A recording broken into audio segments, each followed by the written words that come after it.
Assalamualaikum warahmatullahi wabarakatuh. Perkenalkan, nama saya Sri Ulfadila Putri dengan NIM 20058127 dari kelompok 12 Administrasi dan Supervisi Pendidikan.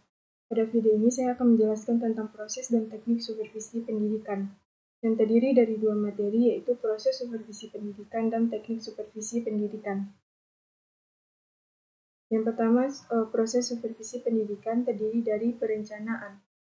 Mengingat perencanaan merupakan pedoman dan arah dalam pelaksanaan, maka ada beberapa yang harus dicantumkan dalam perencanaan dalam supervisi, yaitu tujuan supervisi, alasan mengapa kegiatan tersebut perlu dilakukan, bagaimana mencapai tujuan yang telah dirumuskan, siapa yang akan dilibatkan atau diikutsertakan dalam kegiatan-kegiatan yang akan dilakukan, waktu pelaksanaan, dan hal yang diperlukan dalam pelaksanaan secara terarah memperoleh hal-hal tersebut.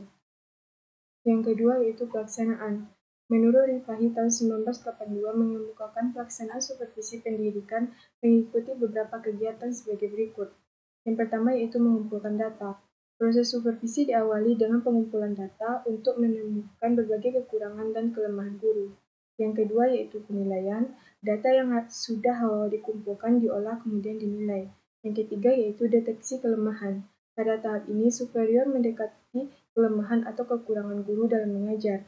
Yang keempat, memperbaiki kelemahan. Jika melalui deteksi ditemukan kelemahan dan kekurangan, maka pada tahap ini dilakukan perbaikan atau peningkatan kemampuan. Yang terakhir yaitu bimbingan dan pengembangan.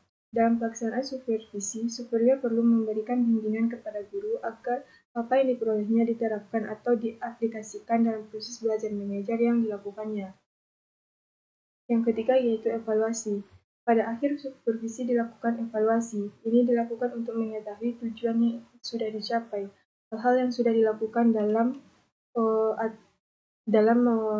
proses tersebut. Evaluasi supervisi dilakukan untuk semua aspek, meliputi evaluasi hasil, prosesnya, dan pelaksanaannya. Hasil yang ingin dicapai supervisi adalah peningkatan situasi belajar mengajar, karena sasaran evaluasi hasil supervisi adalah siswa. Proses supervisi berkaitan dengan usaha superior dalam meningkatkan kemampuan guru. Karena itu, perlu menjadi sasaran dalam evaluasi proses adalah guru.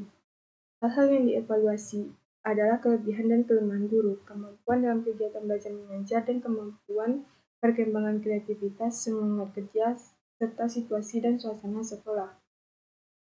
Yang keempat yaitu tindak lanjut. Tindak lanjut adalah bagian terakhir dari kegiatan pengawasan proses pembelajaran. Tindak lanjut merupakan justifikasi, rekomendasi, dan eksekusi yang disampaikan oleh pengawas atau kepala satuan pendidikan tentang pendidikan yang menjadi sasaran kepengawasannya. Ada 3 alternatif tindak lanjut yang diberikan terhadap pendidik. Ketiga tindak lanjut itu yaitu penguatan dan penghargaan yang diberikan kepada guru yang telah memenuhi standar. Teguran yang bersifat mendidik diberikan kepada guru yang belum memenuhi standar. Guru diberikan kesempatan untuk mengikuti pelatihan atau penataran lebih lanjut. Yang kedua yaitu teknik supervisi pendidikan. Yang pertama, individu. Menurut Sahertian yang dikutip oleh Sagala tahun 2010, halaman 216, teknik individu adalah teknik pelaksanaan supervisi yang digunakan superior kepada pribadi-pribadi guru guna peningkatan kualitas pengajaran di sekolah. Teknik-teknik individual dalam pelaksanaan supervisi yaitu teknik kunjungan kelas. Teknik kunjungan kelas adalah suatu teknik kunjungan yang dilakukan superior kepada satu kelas pada saat guru sedang mengajar dengan tujuan untuk membantu guru menghadapi masalah mengajar selama pelaksanaan kegiatan pembelajaran berlangsung. Yang kedua yaitu teknik observasi kelas adalah dilakukan pada saat guru mengajar. Superior mengobservasi kelas dengan tujuan untuk memperoleh data tentang segala sesuatu yang terjadi dalam proses pembelajaran. Data ini sebagai dasar bagi superior melakukan pembinaan terhadap guru yang diobservasi. Tentang waktu superior mengobservasi kelas, ada yang diberitahu dan ada juga yang tidak diberitahu sebelumnya, tetapi setelah melalui suatu izin, upaya tersebut tidak mengganggu proses belajar mengajar. Yang kedua yaitu kelompok. Teknik supervisi yang bersifat kelompok ialah teknik supervisi yang dilaksanakan dalam pembinaan guru secara bersama-sama oleh supervisor dengan sejumlah guru dalam satu kelompok. Sahertian tahun 2008. Teknik supervisi yang bersifat kelompok terdiri dari pertemuan orientasi bagi guru baru, rapat guru, studi kelompok antar guru, diskusi, workshop, tukar-menukar pengalaman. Yang ketiga yaitu langsung. Padahal seorang supervisi secara pribadi dan langsung berhadapan dengan orang yang disupervisi, baik secara individual maupun secara kelompok.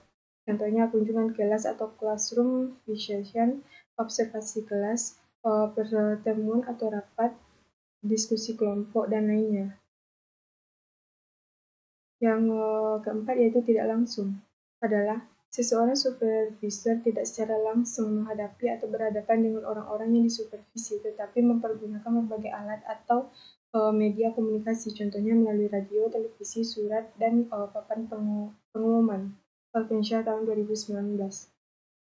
Demikian presentasi saya pada video kali ini. Apabila terdapat kesalahan, mohon maaf. Assalamualaikum warahmatullahi wabarakatuh.